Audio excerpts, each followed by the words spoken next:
भगवत ने कहा एक बार का सौभाग्य मिला है, नदी को पार कराया है। एक दिन ऐसा आएगा जब हम आपके घाट पर आएंगे, और जब हम आपके घाट पर आएंगे तब आप भी हमें पार लगाना, तब पार लगाना राम। इससे बढ़कर के सौदा संसार में हो नहीं सकता है। व्यक्ति को व्यापार करना ही है तो भगवान के साथ करने की आवश्यकता है। व्यक्ति को व्यापार करना ही है तो गुरुदेव के साथ करने की आवश्यकता है। एक बार वो हमें पार लगाते हैं और एक बार हमें सौभाग्य मिलता है कि वो हमें भवसागर से पार ले जाते हैं। भवसागर से पार ले जाने के लिए जो शक्ति सहारा बनती हैं, संबल बनती हैं, उन्हीं को हमने माँ गायत्री कह करके। आप जरा सोच करके देखो कि कितनी विडंबना है कि आदमी को भूख तो भावनाओं की है, प्यासा वो प्रेम का है। कोई आए और 2 मिनट के लिए अच्छे से प्रेम से बात कर ले तो आदमी का दिल का बोझ हल्का हो जाता है। पर आदमी भाग किसके पीछे रहा है? पैसों के। आदमी अपने जीवन के उद्देश्य को भूल कर उन चीजों के पीछे भागने में लगा है जो आज न कल किसी की होने वाली नहीं, छूटती ही हैं। उनका आज तक कोई मूल्य आया नहीं। जो कीमत की चीज थी वो थी व्यक्तित्व, और आदमी भाग रहा है किसके पीछे? पैसे के।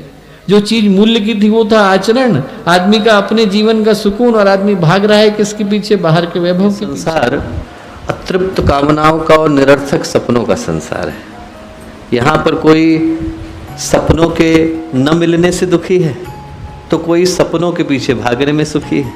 जब पहले दिन मन में कामना उठी कि एक बार इस एग्जाम को पास कर ले, पास कर लेंगे तो मन में संतोष आ जाएगा। पास कर लिया तो आया क्या? जब वो एग्जाम पास हो जाता है तो कामना उठी कि एक बार नौकरी मिल जाए तो सुख आ जाएगा। मिल गई तो आया क्या? फिर लगता है कि अरे इस व्यक्ति के साथ विवाह हो गया तो मन में आ जाएगा। हो गया तो आया क्या? फिर लगता है कि नहीं पुत्र पुत्रियां हो जाए तो मन में संतोष आ जाएगा। आ गया तो वो संतोष आया क्या? फिर लगता है कि पोते पोतियां हो जाएं एक बार, बस उनको अच्छे से देख लें। हो गए तो आया क्या? वो कभी आता नहीं। परंपरा चल गई और हम उसको निभाने में लगे हुए हैं। जरूरी नहीं है ये सोचें कि समय बदल गया है, परिस्थितियां बदल गई हैं, इसके अनुसार हमें क्या करने की आवश्यकता है। भारतीय संस्कृति का जो आधार रहा वो यही प्रगल्भता रही। कुंभ का पर्व होता था हर तीसरे वर्ष में, सारे के सारे संत महात्मा विद्वान जन ज्ञानी जन मिला करते थे और एक जगह पर एकत्रित होकर के ये सोचा करते थे कि समय बदल गया है, इस बदलते समय में धर्म की व्याख्या किस आधार पर करने की आवश्यकता है। गुरुदेव ने कहा प्रगल्भता। जब समय बदले, देश बदले, काल बदले, परिस्थितियां बदले, उसके अनुसार आदमी ये निर्णय ले कि ये काम आज से 5 वर्ष पहले हम ऐसा कर रहे थे, अब क्या करने की आवश्यकता। चुनौतियां बन करके आते हैं, भगवान संकट बन करके आते हैं, भगवान प्रतिकूलताएं बन करके आते हैं, भगवान सबसे पहले परीक्षा लेने के लिए आते हैं। गुरुदेव ने कहा कि यदि व्यक्ति तैयार हो जाता है तो उसकी तैयारी की परीक्षा जैसे पुराने समय में मिट्टी की हांडी की होती थी वैसे करी जाती है। आदमी को ठोक बजा करके देखा जाता है।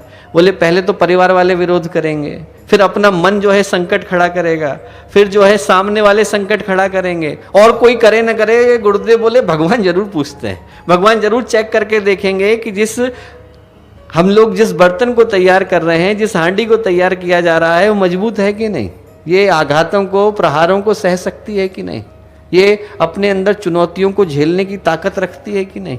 जब आप इंसान को भेड़िए की तरह से आचरण करते, राक्षस की तरह से व्यवहार करते, पिशाचों की तरह से चिंतन करते देखते हैं तो कहीं मन में भय तो लगता है कि किस तरह का संसार हम अपने बच्चों को, किस तरह की मानसिकता हम आने वाली पीढ़ी को सौंप करके उपहार में दे करके जा रहे हैं।